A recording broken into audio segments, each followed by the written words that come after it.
중에 12절로 17절까지를 읽고 오늘 말씀을 생각하도록 하겠습니다.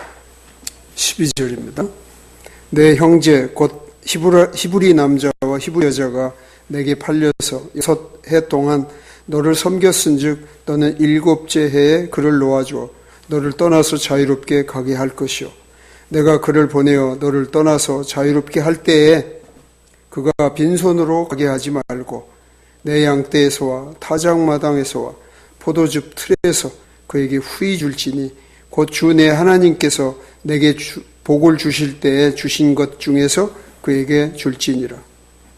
내가 이집트 땅에서 노예했던 것과 주 내 하나님께서 너를 구속하신 것을 너는 기억할지니라. 그러므로 내가 오늘 이것을 내게 명령하노라. 그가 만일 너와 내 집을 사랑하며 너와 함께 하는 것을 좋게 여김으로 내게 이르기를 내가 당신을 떠나지 아니하겠노라 하거든 너는 송곳을 취하여 문에 대고 그의 귀를 뚫으라. 그리하면 그가 영원히 내 종이 되리니 너는 내 여종에게도 그와 같이 할지니라. 아멘. 오늘 말씀은 히브리인 노예를 위한 법입니다.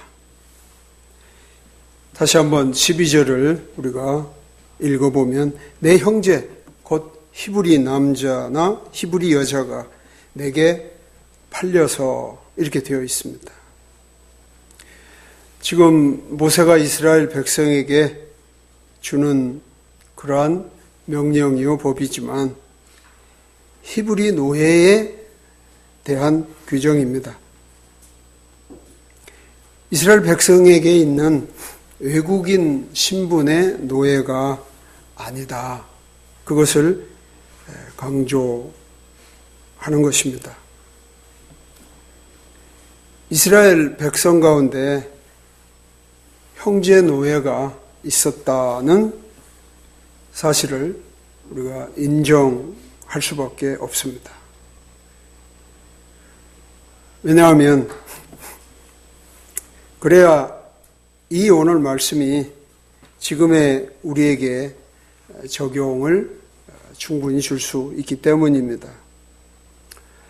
아마 모세가 이 말씀을 이스라엘 백성에게 줄 때는 이 백성들 가운데 자기 형제 노예의 신분을 가진 자는 아마 찾아볼 수 없었을 것이라 충분히 우리가 짐작할 수 있습니다. 왜냐하면 광야 생활은 하나님이 모두에게 동일한 것들로 먹여주시고 입혀주시고 이끌어 주셔서 지금 모세가 백성들에게 이야기하는 자리까지 왔기 때문입니다. 그러나 이제 이 백성들이 잠시 후에 가나안 땅에 들어가게 되면 그들은 매우 다른 환경 가운데서 살아가게 될 것입니다. 우선 각 지파가 땅의 소유를 갖게 됩니다. 즉 그들에게 땅의 소유가 허락되고 그래서 자기 스스로 땅을 갈고 소출이 나면 그것을 먹고 살아가게 되고 중요한 것은 하나님의 임재가 직접적으로 그들에게 인식된다기보다는 그들은 마음으로 그 하나님의 명령을 가지고 그것들을 지켜 행하면서 살아야 되는, 즉 하나님의 임재를 늘 느끼면서 사는 그러한 삶이 가나안 땅에서는 약속되어 있기 때문에 이들에게는 가나안 땅의 생활이라는 것이 엄청난 변화의 생활이다. 이렇게 말할 수 있습니다. 어쩌면 총체적인 그런 변화가 있다라고 말할 수 있는 것이죠. 그래서 이 백성들은 가나안 땅에 들어가면 새로운 어려움들이 그동안에 겪어보지 못했던 그런 어려움들이 생기게 될 것입니다.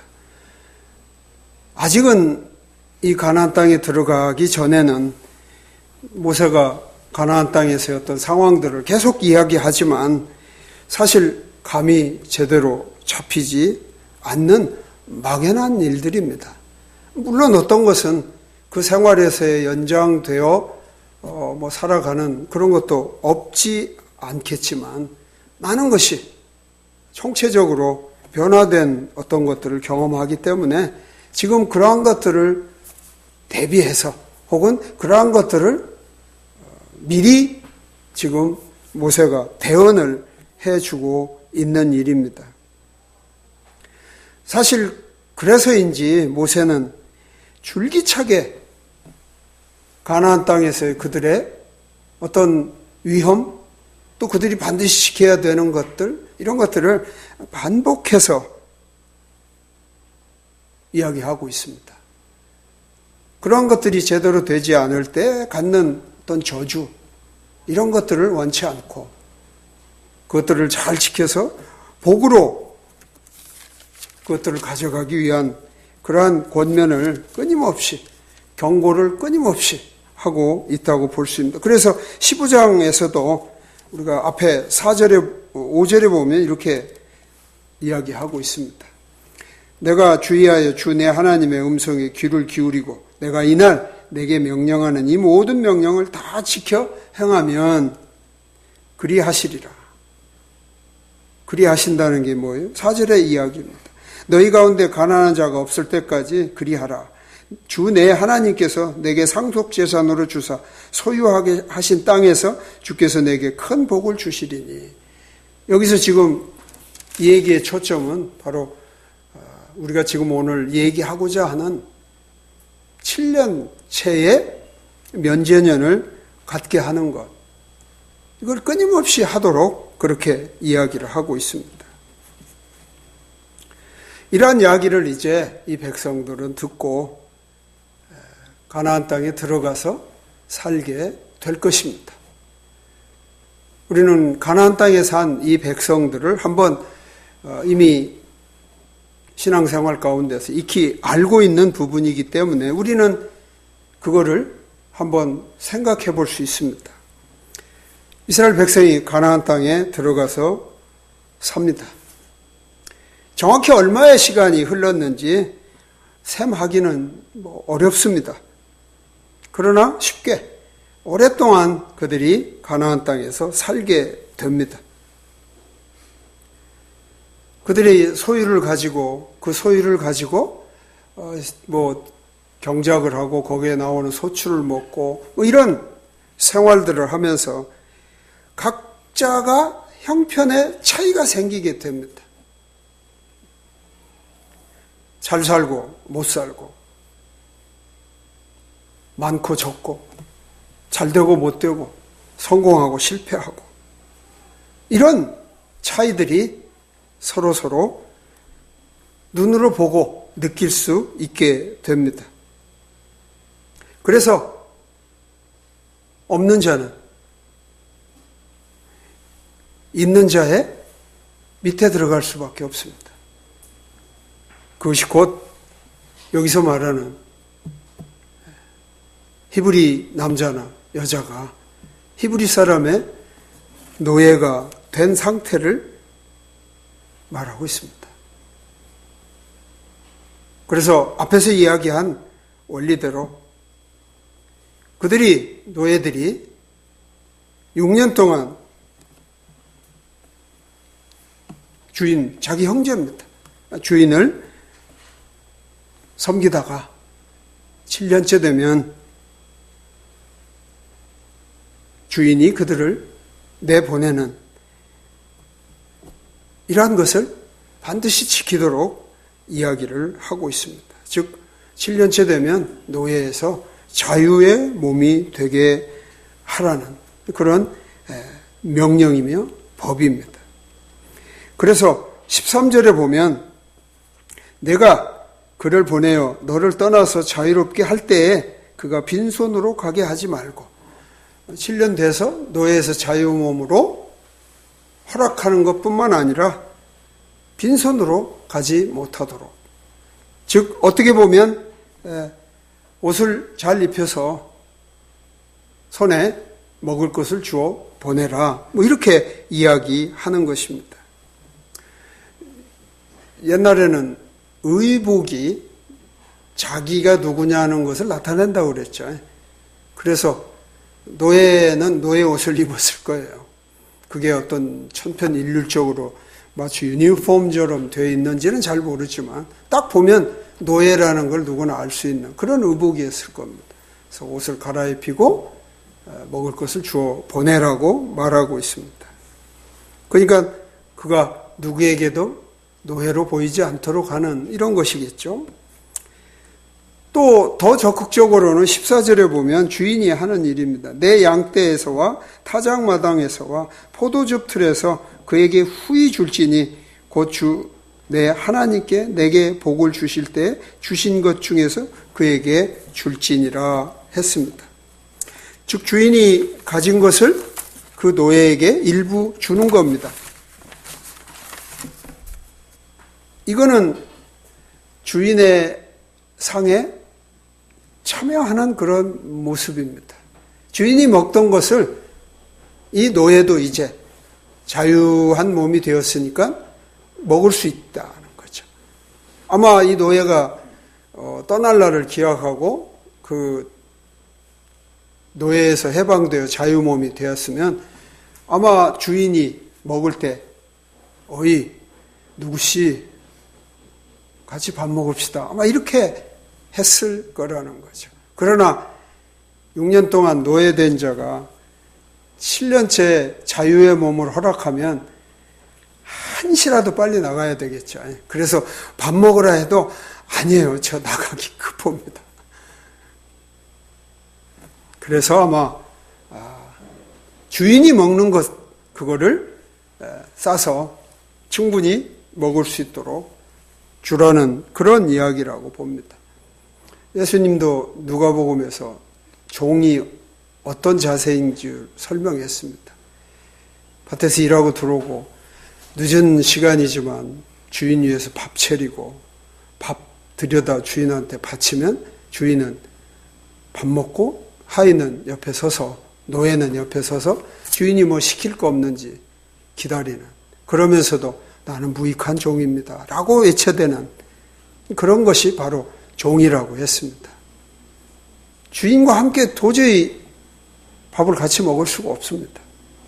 그러나 자유한 자는 주인과 함께 하는 것이 뭐 쉽습니다. 지금 주인의 것을 주라고 하는 것은 그런 의미를 가지고 있습니다. 뿐만 아니라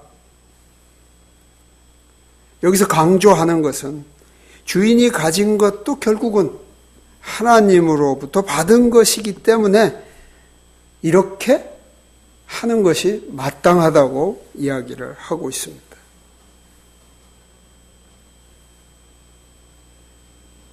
그래서 이제 15절의 말씀을 우리가 보면 매우 인상적인 그런 설명이 나와 있습니다. 이거는 하나님의 의도입니다. 이렇게 하는 의도, 그것은 15절에 보면 내가 이집트 땅에서 노예였던 것과 주 내 하나님께서 너를 구속하신 것을 너는 기억할지니라. 그러므로 내가 오늘 이것을 내게 명하노라.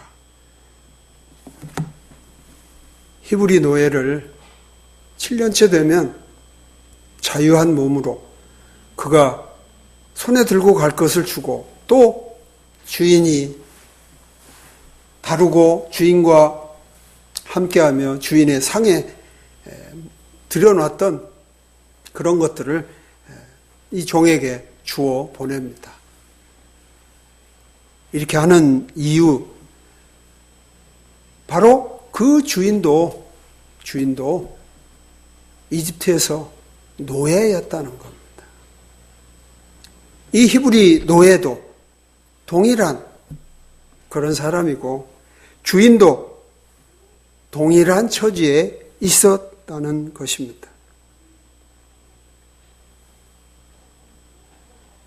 그래서 이 6년째까지 노예를 부렸다면 7년째에는 자유하게 해주라는 것이죠. 즉 주인이나 종이나 다 하나님의 은혜 아래 있었다는 것을 기억할 필요가 있다는 거죠. 전적으로 하나님의 은혜로 살고 있음을 알라고 하는 것입니다. 하나님은 누구에게나 베푸실 수 있는 그런 은혜와 사랑이 있다는 것을 알도록 하는 것입니다. 누구에게나 하나님의 은혜와 사랑이 주어졌다는 것을 아는 것입니다. 이스라엘 백성 누구나 주인이나 노예나 할 것 없이 하나님의 그 사랑과 은혜와 사랑이 있었기에 그들은 그것을 다 받아들였습니다. 그런데 지금 그들의 처지가 달라져 있는 것이라는 거죠. 그래서 하나님은 그 처지가 달라진 것 안에서 하나님의 은혜와 사랑이 동일하게 받아들여지기가, 즉 그것을 그들이 인식하기가 어렵다. 하나님의 은혜와 사랑이 여전히 동일하게 모두에게 주어져 있다는 것을, 알려져 있다는 것을 알게 하기 위해서 모두를 균형 있게 하시고자 하는 그런 뜻을 가지고 계십니다.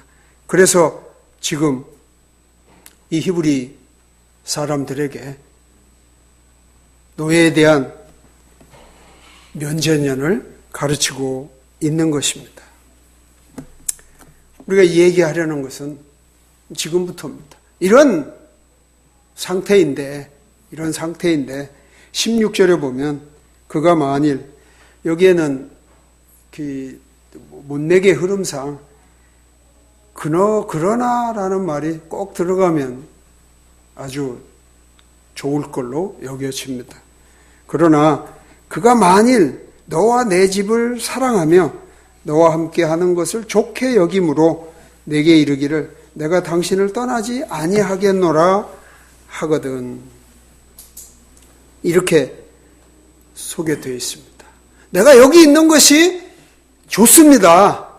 나는 주인을 떠나지 않겠습니다. 나는 정말 주인이 좋습니다. 나는 이 집이 너무 좋습니다.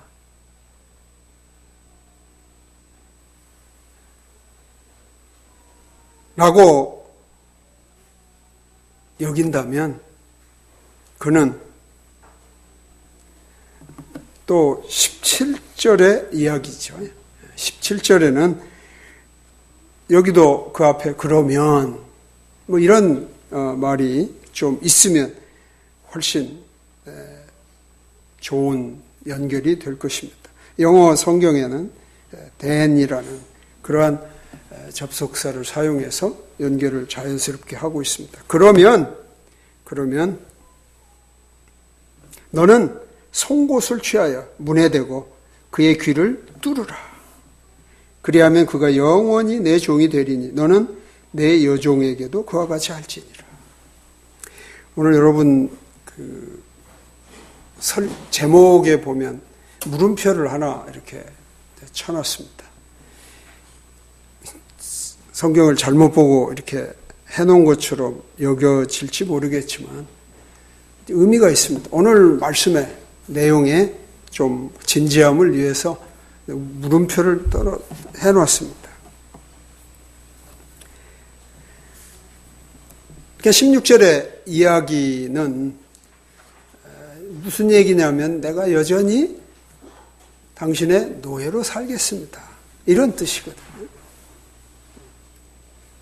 여기가 좋습니다. 나를 자유의 몸으로 해주셨는데 아니오시다. 나는 주인을 사랑합니다.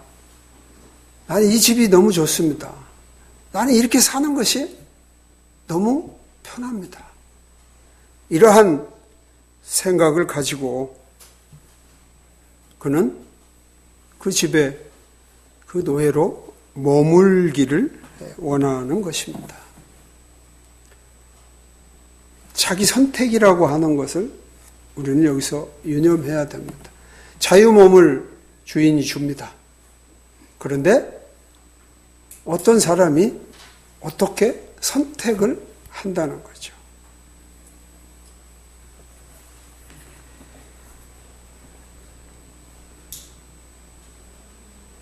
이 부분에 대해서 제가 이 얘기를 하는 그런 내용보다는 마음에 좀 그리움이 있습니다만은 청 목사님께서 이 부분에 대해서 얘기한 내용을 제가 좀 이렇게 전달을 해 주는 것이 좋겠다 하는 생각이 들어서 그분이 이 부분에서 가르친 세 가지의 우리가 생각해 봐야 될 것. 우리에게 이 지금 귀를 뚫으라 라고 하는 이 감정을 이 성경이 가르치는 것을 우리가 한번 느껴보고 어떤 적용을 좀 우리가 할 수 있는가 한번 생각을 해보려고 합니다. 첫 번째는 내가 과거에 누구였는가 하는 것을 우리는 돌아볼 필요가 있습니다.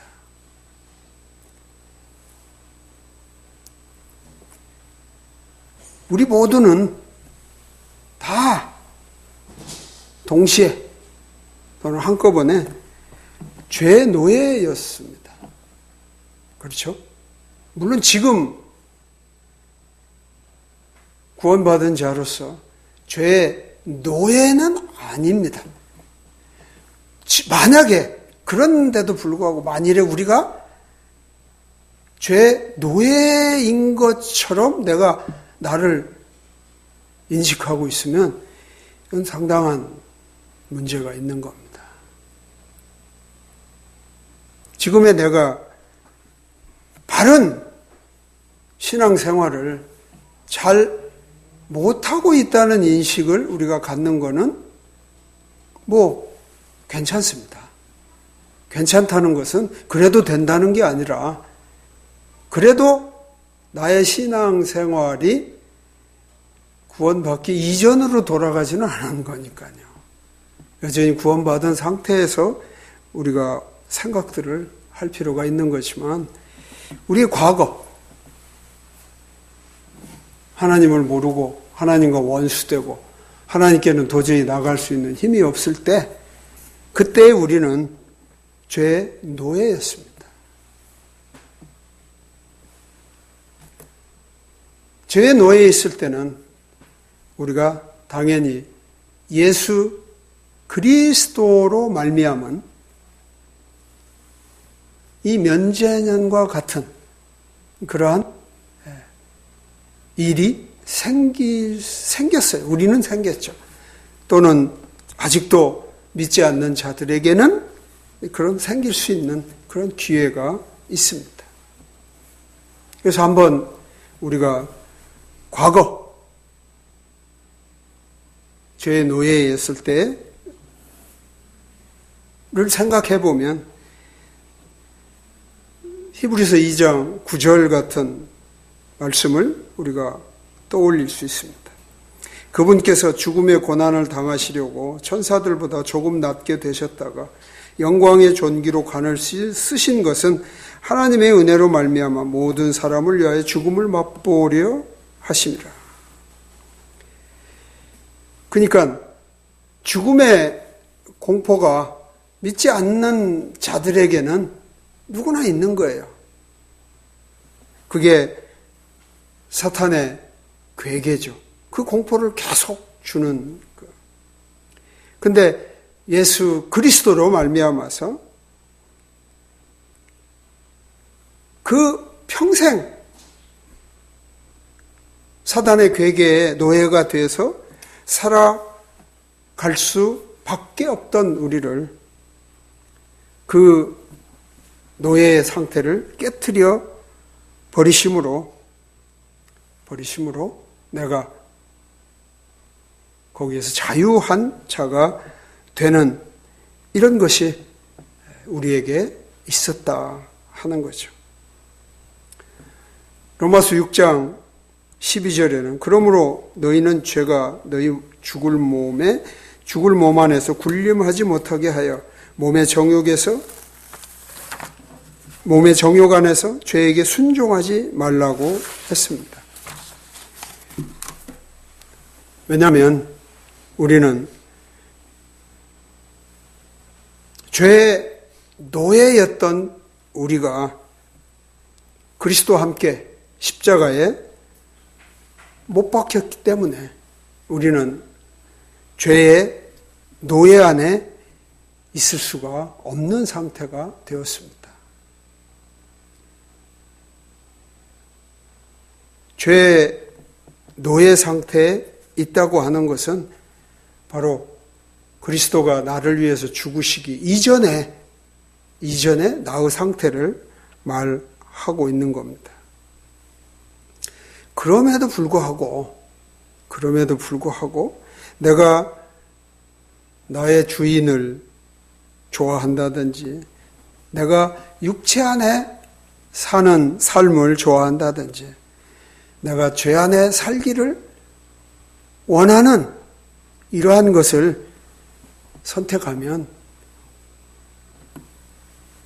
오늘 우리가 본 것처럼 그러나 내가 주인 아래서 여전히 노예로 사는 것이 좋습니다. 내가 육체로 살아가는 것을 원합니다. 이러한 자기의 선택을 하고 마는 것이 된다는 겁니다. 나는 자유하지 않겠습니다. 나는 자유하기를 원치 않습니다. 라고 하는 그런 이야기를 하는 것이 되는 겁니다. 하나님이 긍휼하심 속에서 베푼 용서를 그냥 철수시켜버리는, 그러니까 내가 그걸 받아들이지 못하고 그것이 은혜로 주어진 것에서 사라지게 되는 이런 자리에 있게 되고 마는 겁니다. 그러면 그는 죄의 노예, 육체의 노예가 영원히 되는 겁니다. 귀를 그렇게 해서 뚫어버리면 그는 더 이상은 자유한 몸이 될 수 없습니다. 그래서 귀를 뚫고 거기에다가 귀고리를 하는 겁니다. 그 당시는 주로 황금 고리를 끼었다 이렇게 알려져 있습니다. 그래서 그런 자들을 보면 그 사람은 영원한 노예로구나 라고 인식할 수 있도록 하는 것입니다.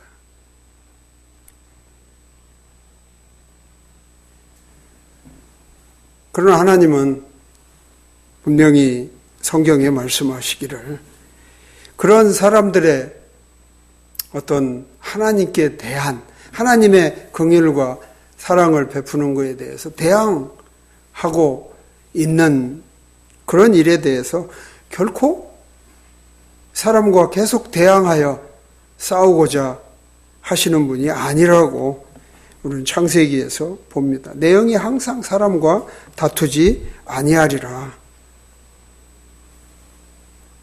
왜 사람과 항상 다투지 않을까요?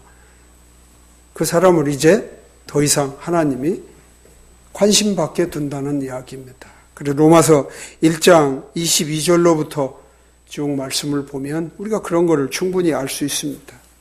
그들은 스스로 지혜 있다고 선언하나 어리석은 자가 되어 썩지 아니할 하나님의 영광을 썩을 사람이나 새나 네 발 달린 짐승이나 기어다니는 것들과 같은 형상으로 바꾸었느니라. 그러므로 하나님께서도 그들을 그들의 마음의 정욕을 통해 부정함에 내어주사 그들이 자기의 몸을 서로 욕되게 하셨으니, 하나님이 그들이 하는 대로 내버려 둔다는 겁니다. 하나님이 원래 마음은 뭐예요? 어떻게든 사람과 다퉈서라도 사람을 하나님께로 오게 하시려고 했는데 하나님이 그것을 영원히 하시지 않는다는 거죠. 누가 자기가 마음 먹고 자기가 하고 싶은 일이 있다면, 즉 그것이 하나님의 뜻과 반하는, 즉 세상의 노예가 되고 죄의 노예가 되고 육체의 노예가 돼서 살아가고자 자기가 선택을 했다면 하나님은 내버려 두겠다는 겁니다. 그래서 그 로마서 1장 32절에 가면 그들이 이런 일들을 행하는 자들은 죽어야 마땅하다는 하나님의 심판을 알고도 같은 일들을 행할 뿐 아니라 그런 일들을 행한 자들을 기뻐하느니라 라고까지 사람들이 간다는 거죠. 이렇게 되면 결국 어떻게 돼요? 그가 귀를 뚫었는데 결국 노예로 살겠다고 하는 그러한 영원한 삶이 될 수밖에 없다는 것입니다. 유다서 10절에도 그러나 이들은 자기들이 알지 못하는 그것들을 비방하고 또 이성 없는 짐승들 같이 자기들의 본능으로 아는 것, 즉 그들로 인하여 스스로 부패시키느니라. 그들 스스로가 부패시킨다는 겁니다. 그래서 구약의 사건들을 예를 듭니다. 가인의 길로 갔고 발람의 탐욕의 길로 갔고 고라의 반역의 길로 갔다. 그리고 13절에 보니까 그들을 위해 칠흑 같은 어두움이 영원토록 예비되어 있느니라. 그들은 어둠의 자리로 갑니다. 거기에 머무릅니다. 영원한 파멸의 심판을 이야기하고 있다는 거죠. 그런 이제 죄의 노예로, 세상의 노예로, 육체의 노예로 자기가 선택해서 나는 여기가 좋습니다 라고 귀를 뚫는 것은 뚫으면 안 되죠. 뚫으면 안 됩니다. 그러면 어디다 귀를 뚫어야 될까요? 이것도 당연히 우리가 선택하는 겁니다. 선택하는 거지만 앞에서 첫 번째 얘기했던 그런 선택이 아니라 우리는 다른 선택을 통해서 귀를 뚫어야 한다는 겁니다. 하나님이 이런 분이시라면 우리는 고민할 것 없겠죠. 하나님이 우리에게 그분을 사랑하고 섬기도록 강요되어 있다면, 즉 마치 우리가 로봇처럼 하나님께 반응하는 존재라면, 반응해야 되는 존재라면, 또 하나님이 우리를 로봇으로 생각을 한다면 우리는 정해져 있습니다. 그러나 하나님은 그분을 사랑하고 섬기는 것을 내가 선택하도록 그렇게 하셨다는 것입니다. 이제 우리는 동일한 그런 은혜 속에서 죄의 노예는 아닙니다.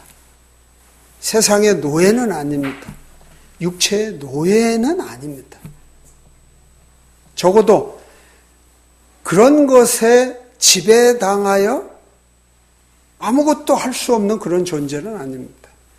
우리는 이미 그러한 것으로부터 벗어나 뭐가 됐어요? 의의 종이 됐습니다. 하나님의 종이 됐습니다. 하나님을 섬기고 사랑하는 그 종이 됐습니다. 바로 내가 귀를 뚫어야 될 부분은,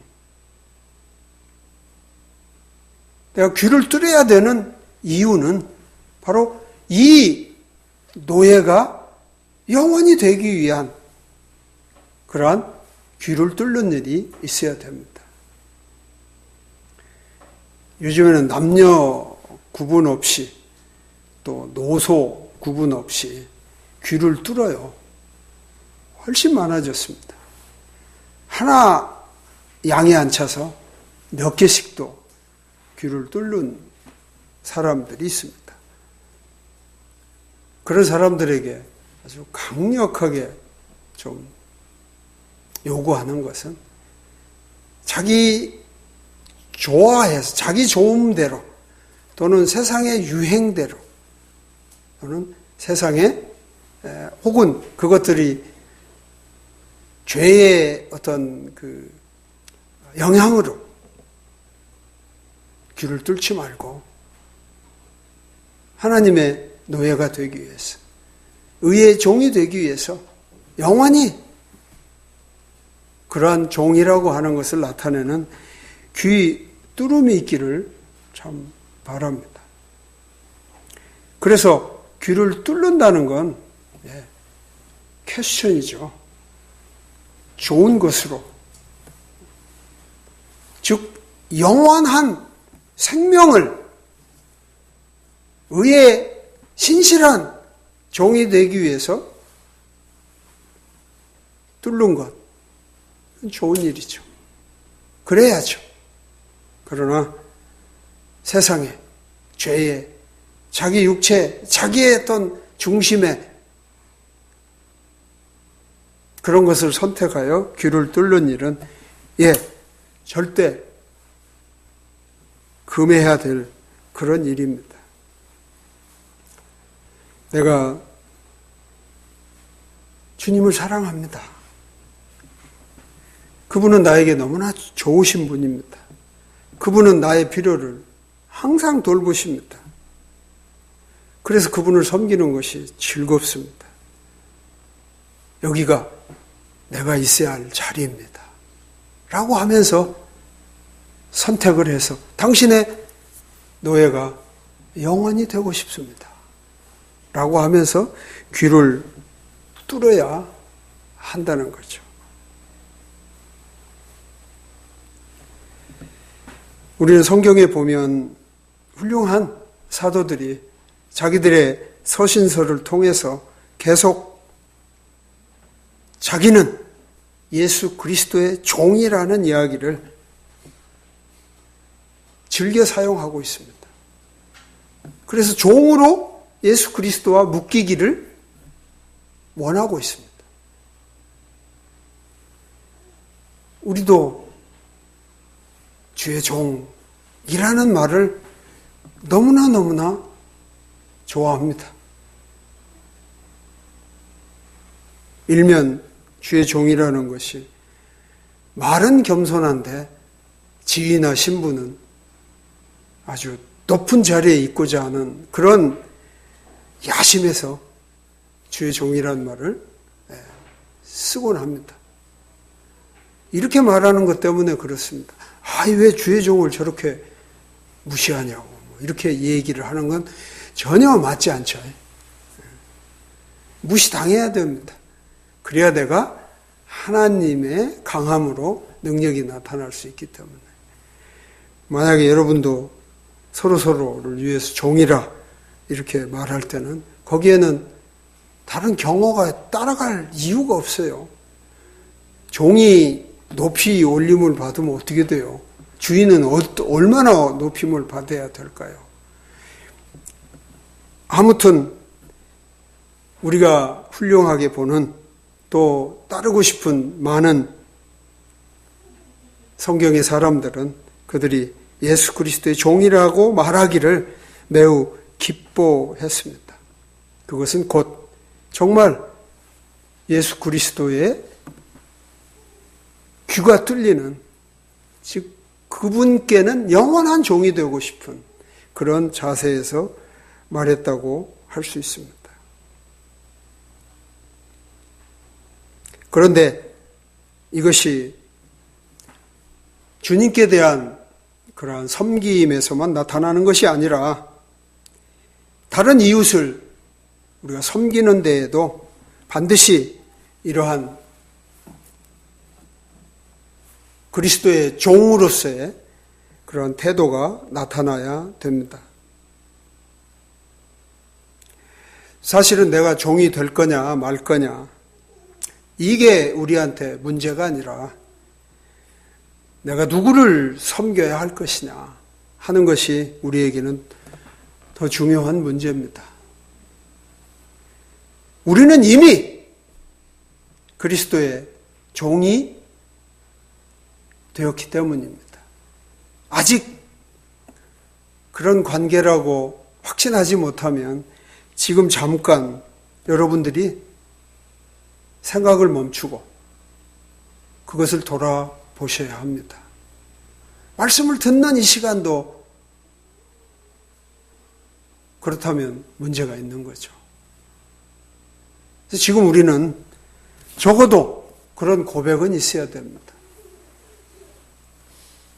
내가 주님을 섬기기 위해서 주님의 종이 되기를 표현하는 그러한 행동으로 제가 귀를 뚫었습니다.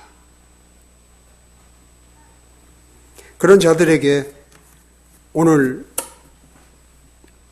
예수님은 이렇게 묻고 있다고 봅니다.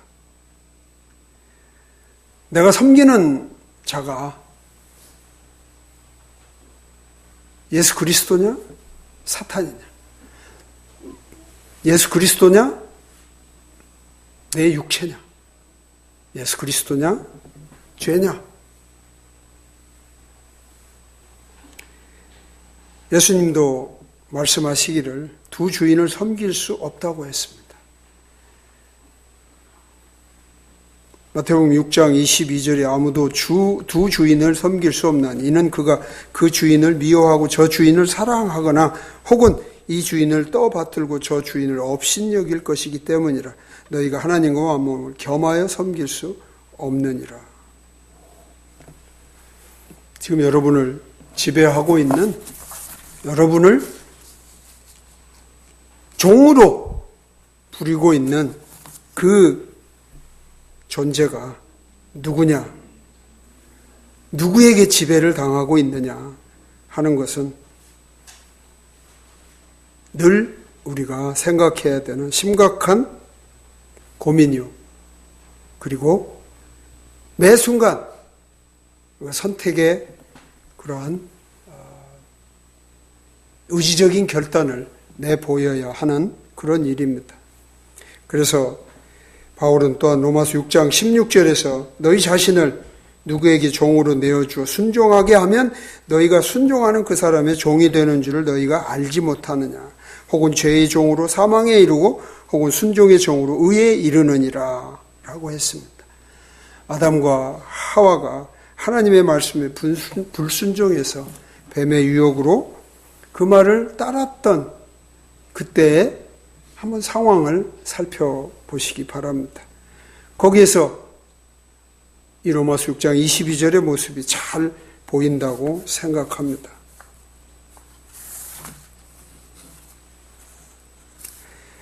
세 번째 우리가 이 이야기에서 적용하고 싶은 것은 주님을 바로 알고 그분의 말씀에 나의 근거를 삼는 일입니다. 다른 말로 하면 그분의 말씀을 마음에 두는 것을 말합니다. 내가 그런 선택에서 정말 예수 그리스도, 하나님을 선택하기에 좋은 상태가 되려면 나는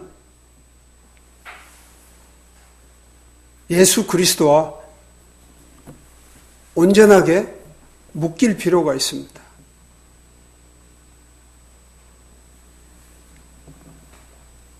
느슨하게 거리를 두고 그분과 함께 있어서는 안 됩니다. 마치 두 사람이 발을 묶고 놀이를 할 때, 조금 유치한 얘기 같지만 과거 벌써 한 30여 년이 훨씬 넘은 30년, 40여 년이 넘은 훨씬 전의 기억이지만 이렇게 미팅을 하면 놀이에서 빠지지 않는 게 하나 있어요. 발을 묶고 저기 반환점을 돌아오는 놀이를 꼭 해요. 그렇게 되면 발을 묶어놨으니 떨어지기가 힘들잖아요. 그냥 어쩔 수 없이 두 사람이 어깨동무를 하게 됩니다. 그렇지 않으면 느슨하면 하여튼 떨어져 서로 잡받쳐뜨리고 또 나도 넘어지고 그러니까. 그래서 그 놀이를 하고 나면 괜히 어색함이 더하는 이런 경험이 있습니다. 예수 그리스도와도 그런 이렇게 묶임이 있어야 됩니다. 인간은 남녀는 그렇게 하고 어색함이 생기지만 예수님과 그렇게 관계를 하면 정말로 온전한 관계의 느낌을 갖는 그런 것이 됩니다. 이것은 다른 걸로 할 수 없습니다. 오늘 우리가 읽은 시편 40편 6절에 보면 희생물과 헌물은 주께서 원치 아니하셨나이다. 내 귀를 주께서 아셨고 번제 헌물과 죄 헌물은 주께서 요구하지 아니하셨나이다. 그때 내가 말하기를 보시옵소서 내가 오나이다. 두루마리 책에 나를 가리켜 기록된 것이 있나이다. 오 나의 하나님이여 내가 주의 뜻 행하기를 기뻐하오니 참으로 주의 법이 내 마음속에 있나이다. 묶이려면 어떻게 해요? 그분과 육체적으로 우리가 발이 묶이고 어깨동무를 하고 그렇게는 할 수 없습니다. 그러나 그분이 말씀하신 것을 내 마음에 두는 것을 통해서 우리는 그분과 묶일 수 있습니다. 그 묶임은 결코 어떤 것이 떨어뜨릴 수 없는 그런 강한 그런 묶임이 될 것입니다. 왜 그분을 그렇게 우리가 그분과 함께 묶여야 할까? 왜 그분을 어떤 분이시기에 우리는 그분을 그렇게 존귀하게 여기고 그분과 묶이는 것이 정말 좋을까? 빌립보서 2장 5절로부터 보면 너희 안에 이 생각을 품을지니 곧 그리스도 예수님 안에 있던 생각이라. 그분은 하나님의 형체로 계심으로 하나님과 동등함을 강탈로 여기지 아니하셨으나 스스로 무명한 자가 되서 자기 위에 종의 형체를 취하시고 사람의 모습이 되셨으며 사람의 모양으로 나타나사 자기를 낮추시고 죽기까지 순종하셨기 때문에 그분은 종이 되어 보셨기 때문에 종이란 어떤 건지 잘 아십니다. 그분은 그 종을 위해서도 죽으셨기 때문에 그 종을 너무나 잘 케어하실 수가 있습니다. 그래서 그분께 우리가 묶인다는 것은 너무나 중요한 것입니다.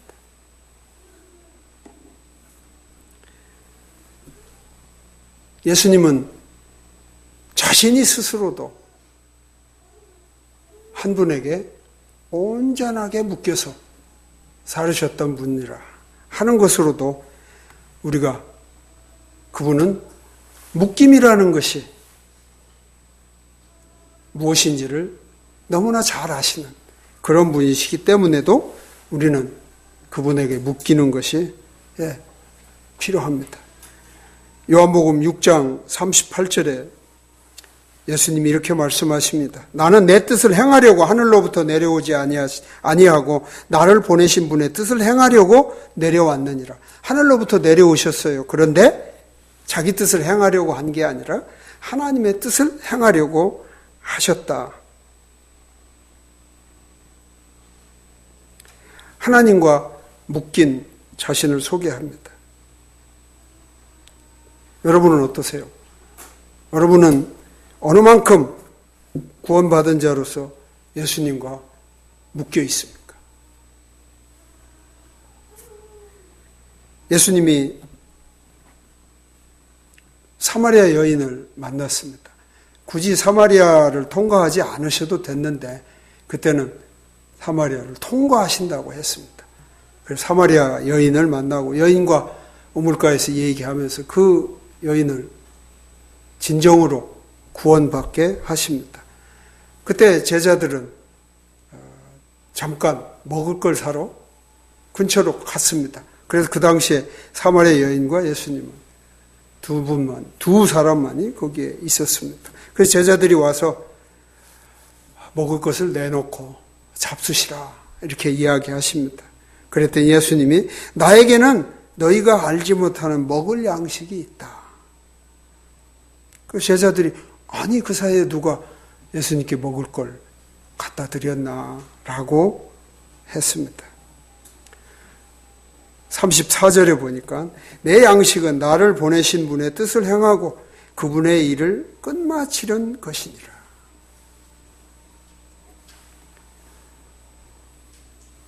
예수 그리스도가 하나님께 얼마나 집중되어 있는가 하는 것을 우리가 볼 수가 있습니다.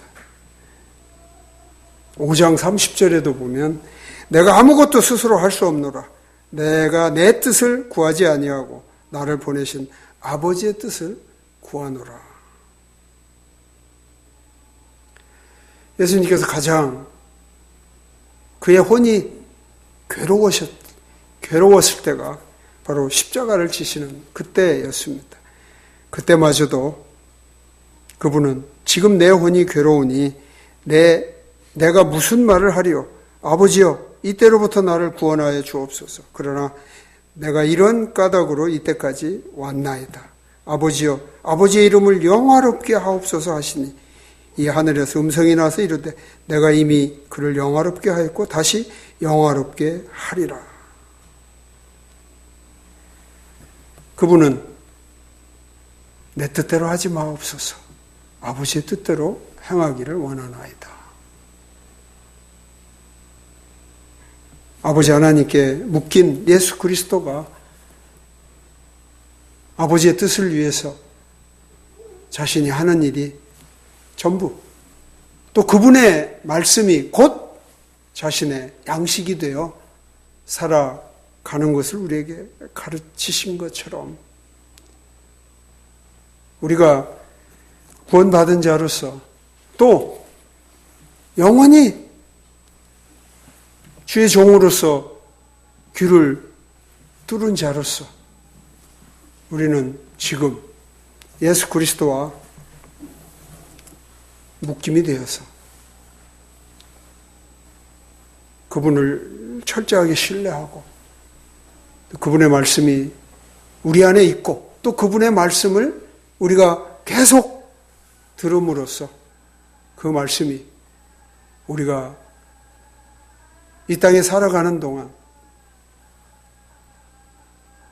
실패하지 않고 실족하지 않고 넘어지지 않고 끝내는 하나님이 계신 예수 그리스도가 보좌 우편에 계신 그곳에 갈 수 있게 될 줄 믿습니다. 여러분 모두는 하나님의 종이 되겠다고 귀를 뚫은 그런 사람들입니다. 누가 봐도 그것을 알 수 있듯이 여러분들은 살아가야 될 줄 믿습니다.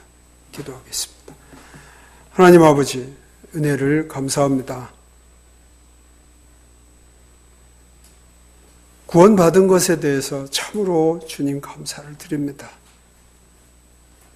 그런데 구원받은 자로서 온전하게 살아가지 못하는 것에 대해서 늘 우리 마음이, 내 마음이